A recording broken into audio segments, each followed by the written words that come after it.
Para sa maraming Pilipina, lalo na sa labas ng malalaking lungsod, ang buhay ay tunay na mahirap. Walang matatag na kita, bigla ang gastos, mga obligasyon sa pamilya.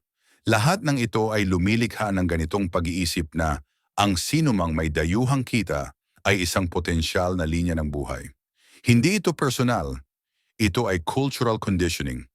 Ang mga kanluranin ay madalas na inilalarawan sa lokal na media bilang komportable sa pananalapi, kaya automatiko kang nahuhulog sa kategoryang walang limitasyong pera. Hindi patas ngunit napakakaraniwan. Hindi lahat ng babae ay gumagawa nito, ngunit ang ilan ay talagang tinatrato ang atensyon pawis pagmamahal bilang isang transaksyon.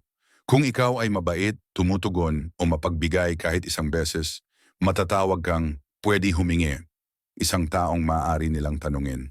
Ang ilang mga batang babae ay naniniwala. Kung talagang gusto niya ako, tutulungan niya ako.